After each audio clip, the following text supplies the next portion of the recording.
तो मैं Partha Kaushik political agenda के थ्रू फिर आपके सामने उपस्थित हुआ हूँ।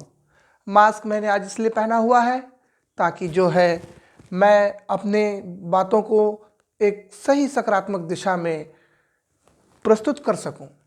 और सकारात्मक दिशा आप समझ ही रहे होंगे कि मास्क का मतलब होता है किसी चीज़ को ढकना। और इसीलिए आज मैं कुछ बातों को ढक करके बताने की कोशिश करूंगा कि किस तरह से केंद्र और बीजेपी की सरकार, जो दोनों डबल इंजन की सरकार दी जाती है, उसमें किस तरह की समस्याओं को उत्पन्न किया जाता है, किस तरह से आइडियोलॉजी के नाम पर दो व्यक्तिवादी लड़ाइयों के बीच में उत्तर प्रदेश की जनता पिसती है। और ये तमाम जो पार्टियां हमारे पास हैं, चाहे वो कांग्रेस पार्टी हो, चाहे बसपा पार्टी हो, चाहे सपा पार्टी हो, इस पे अटैक ना करके हिंदू मुसलमान के ऊपर अटैक कर रही होती है। आज इसी बात का विश्लेषण करते हुए हम आगे बढ़ने की कोशिश करेंगे। माननीय प्रधानमंत्री द्वारा अधिकृत और मंत्रिमंडल द्वारा प्रस्तावित विभिन्न योजनाओं को लेकर के एक केंद्रीय लेखा जोखा प्रस्तुत किया जाता है 1 फरवरी 2022 को, जो वित्त मंत्री निर्मला सीतारमण के द्वारा किया जाता है। इस बजट को डिजिटल बजट भी कहा गया है क्योंकि ये डिजिटली फॉर्म में प्रस्तुत हुआ है। लगभग 90 मिनट का यह बजट कई मायनों में अच्छा है और कई मायनों में उम्मीदों के खरा नहीं उतर पाया है।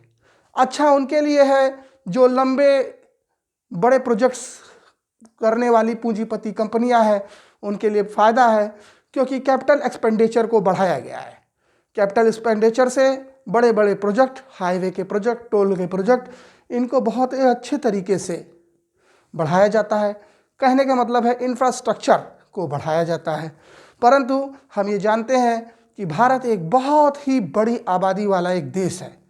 वर्तमान जनसंख्या लगभग कई आंकड़ों में 140 करोड़ के आसपास कही जाती है। इसके लिए मैंने वर्ल्ड मीटर का एक डेटा को लेने का कष्ट किया है। ये कष्ट इसलिए किया है ताकि मैं आपको कुछ बातों को समझा सकूं। केंद्रीय मुद्दों के ऊपर बातें जो है मैं अपने नेक्स्ट वीडियो में करूंगा। अभी मैं राजनीतिक मुद्दे पे बात करूंगा और सीधे ही बाबा की सरकार से रिलेटेड करके इस बजट को देखूंगा। आज तक जब भी ऐसा भारतीय इतिहास में कभी भी नहीं हुआ है कि जब किसी बड़े राज्य में चुनाव हो और केंद्र में भी वही सत्ता हो जो राज्य में हो, तो वो राज्य की किसी भी तरह से मदद नहीं करती है। परंतु आज हमारे पास दो सबसे बड़े फैक्टर उभर के सामने आए हैं।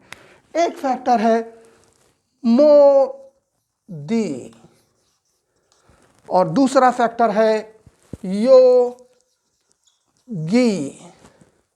अब मोदी, जिनकी वो वास्तविक उम्र लगभग 70 प्लस होती चली जा रही है, और योगी जिनकी उम्र 50 प्लस होती जा रही है। योगी जी जो है 2017 से 2022 तक मुख्यमंत्री रहे, अभी चुनाव में लगे हैं। इनको बहुत ज़्यादा उम्मीदें थी प्रधानमंत्री मोदी से, पर प्रधानमंत्री मोदी ने इनकी सारी उम्मीदों में पानी फेर दिया। उत्तर प्रदेश के लिए कोई विशेष पैकेज के लॉन्च नहीं किया। हालांकि ये अलग हर पार्टी ये कह सकती है कि भाई क्या कहते हैं, ये योगी सरकार को मदद हो रही है, लेकिन सरकार चाहे किसी भी पार्टी की हो, लेकिन जो केंद्रीय बजट होता है वो जनता के लिए होता है। और अगर इस तरह से पार्टियां ये सोचती रहेंगी तो हमारी 25 करोड़ की आबादी वाली उत्तर प्रदेश की स्थिति दिन प्रतिदिन विकृत होती चली जाएगी। इंफ्रास्ट्रक्चर में यहाँ कई तरह की समस्याएं हैं, जैसे सड़कों का चौड़ीकरण करना, राज्य और जिले सड़कों का मरम्मत कराना, उन पर तेज़ी से काम करना और राज्य के उत्तरी जिलों पे विकास को गति देना। इसके लिए तो मुझे ऐसा लगता है कि योगी सरकार को पीएम गतिशील योजना के तहत ज़्यादा से ज़्यादा फंड रेस करना चाहिए था, परंतु योगी सरकार अपने विपक्षी दलों से लड़ने में ही व्यस्त हो गई।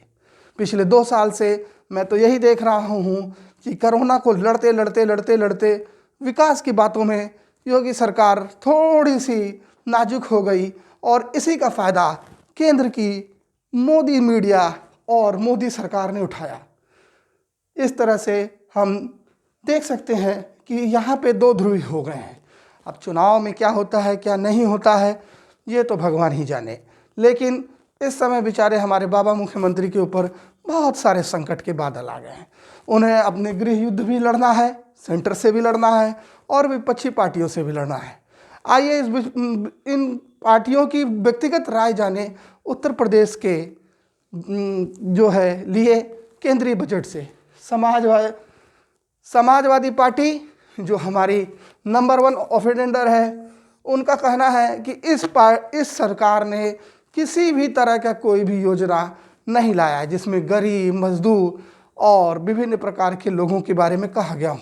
परंतु वो इसकी आलोचना करते हुए वो भूल जा रहे हैं कि योगी आदित्यनाथ ने पीएम आवास योजना और मुख्यमंत्री आवास योजना को अच्छे से लागू करने का प्रयास तो किया ही किया है।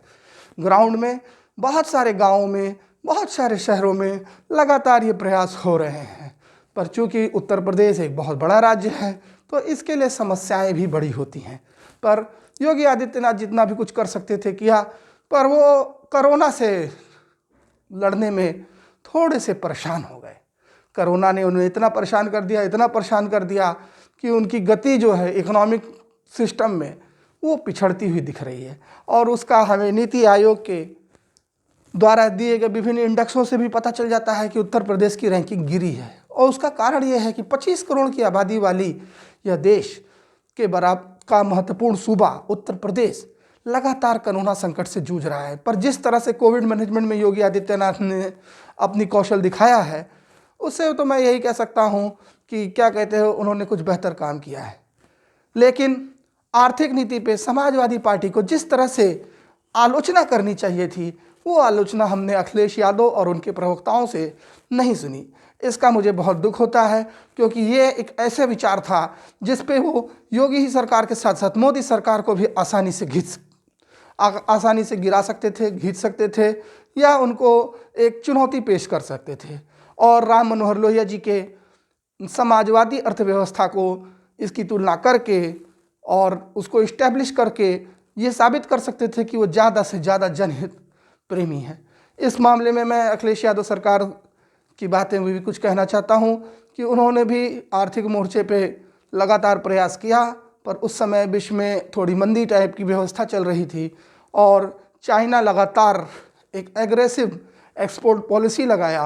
अब एक्सपोर्ट पॉलिसी में सबसे बड़ा प्रॉब्लम हमेशा टर्सरी और सेकेंडरी और प्राइमरी वर्ग इकोनॉमी पर पड़ता है, क्योंकि अभी रिसर्च इकोनॉमी हमारे पास है नहीं, जिसको हम चौथी इकोनॉमी कहते हैं।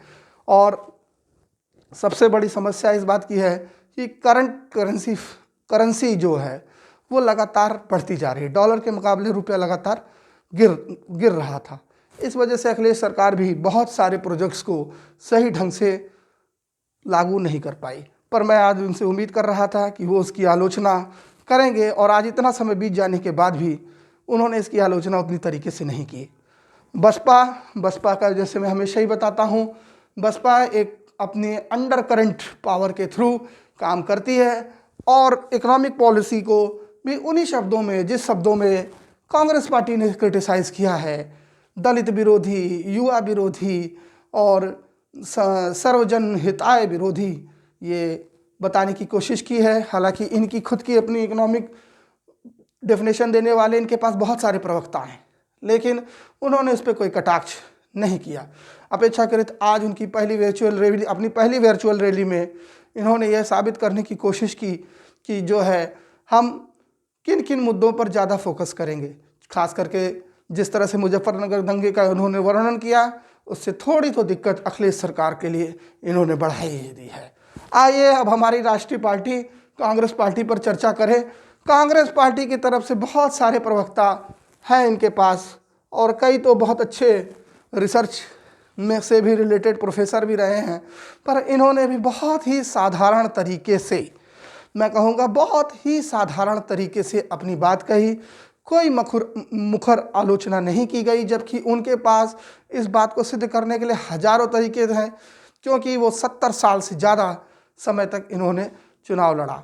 इस बजट क्रिटिसिज्म का जो मेरा ये वीडियो है, इसका जो मैं पॉइंट देना चाहता हूँ वो कांग्रेस पार्टी के लिए बहुत ही निम्न स्तर का मैं कहूँगा, क्योंकि चुनाव 5 राज्यों में था और हम जानते हैं कि जाते वक्त हम आखिरी में एक पॉइंट सिस्टम, जिसको मैं 10 के स्केल पे नापता हूँ, उसको मैं करने की कोशिश करता हूँ।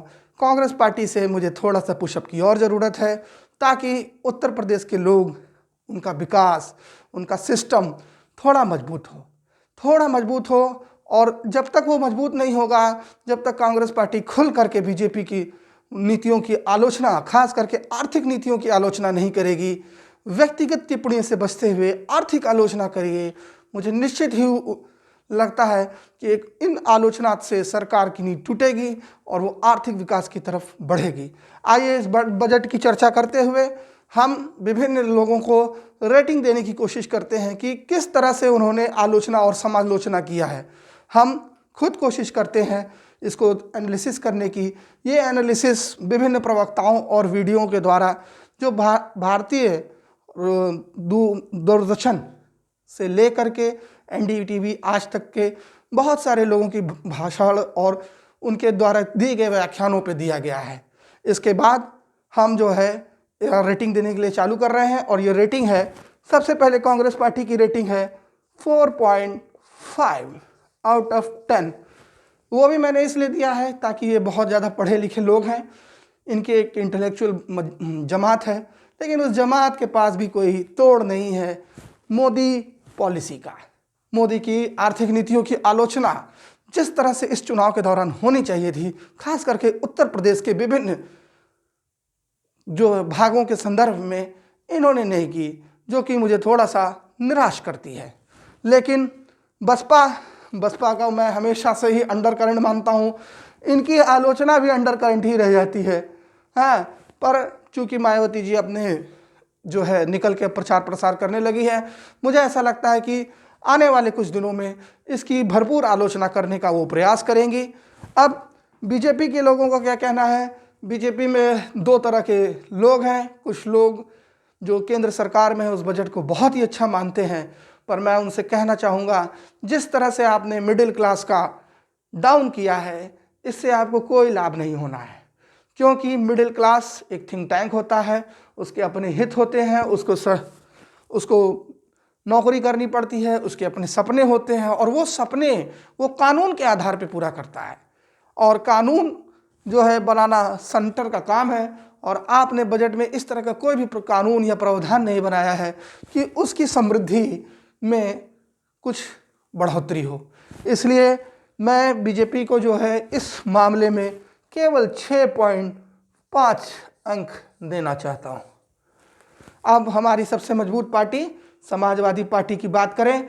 समाजवादी पार्टी ने अपनी तरफ से तो बहुत प्रयास किया, उन्होंने बहुत प्रयास करने हैं, लेकिन अभी उनको इंटेलेक्चुअली बहुत मेहनत की ज़रूरत है। उनको आलोचना करने के लिए ज़रूरत है, क्योंकि जिस तरह से उत्तर प्रदेश की उपेक्षा की जा रही है, लगातार पिछले 2-3 सालों से सारा भार राज्य की सरकारों पर डाला जा रहा है, ये उत्तर प्रदेश के लिए अच्छी बात नहीं है। इस बात को लेकर अगर अखिलेश यादव ज़्यादा मुखर होते तो मैं उनकी तारीफ़ करता और उनको कहता कि भाई आप इस पर भी ध्यान दीजिए।